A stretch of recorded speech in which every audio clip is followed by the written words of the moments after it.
Gary, I need to ask you this.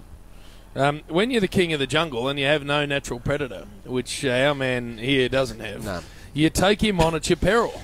Well, and you write about him at your peril, especially if what you're writing about's maybe slightly off the pace. And I grow a leg when he wanders into the box because I'm like one of those blokes that walks with a massive pit bull.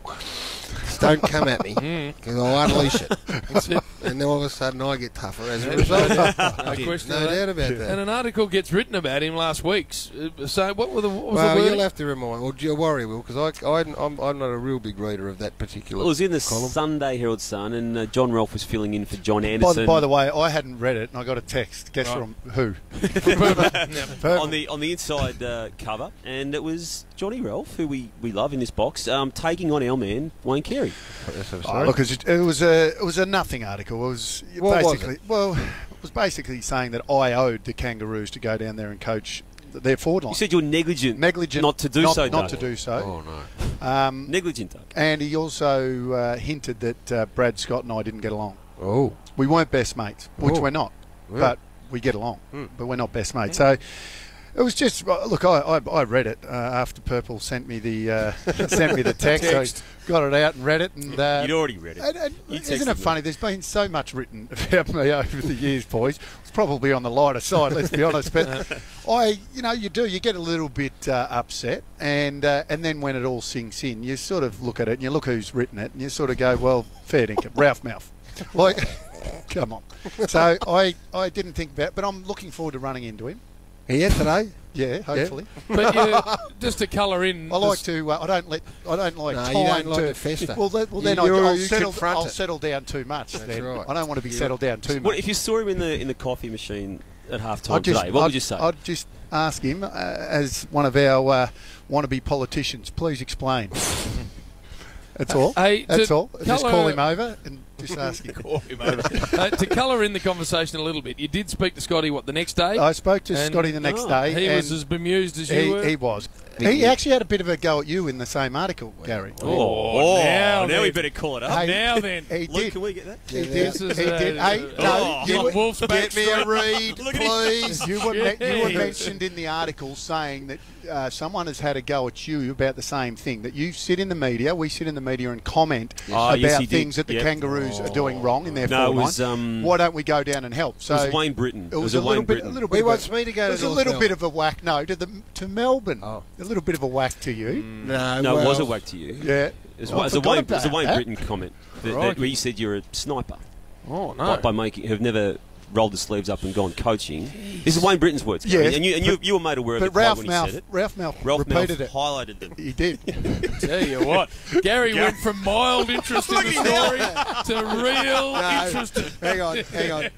I was made aware of what Wayne Britton said. I didn't know that John Ralph had weighed in. Oh, yeah, but, Wayne Britton, no one about that. He's a fireman now or something.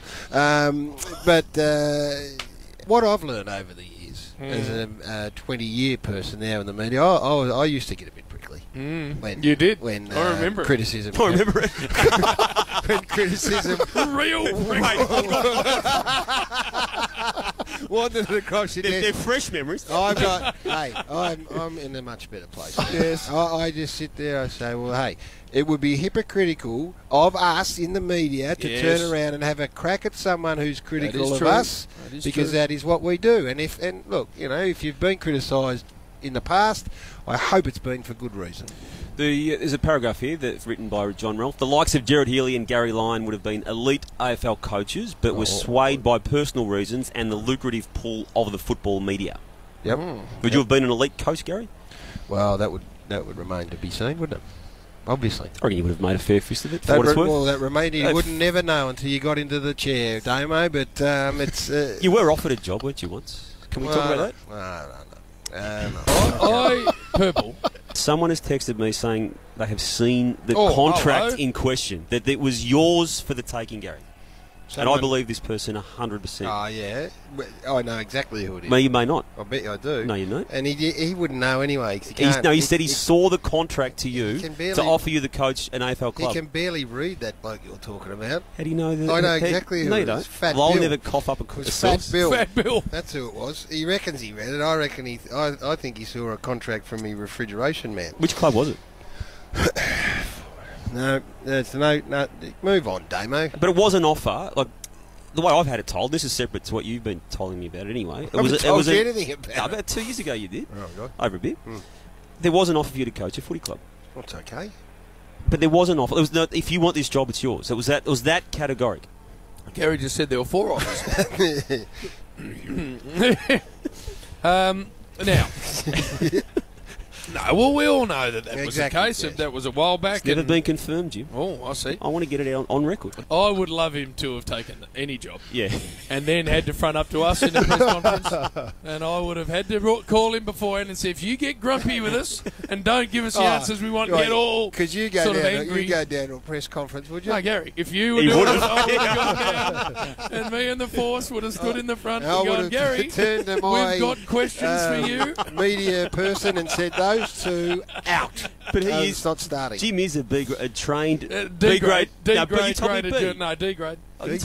graded journalist. Yep. So real poxy, but still a trained journalist, Gary. I would put you in the back with the other D graders and say, the down you go there, the force and I there to really keep you honest. I thought that would have been absolutely magnificent.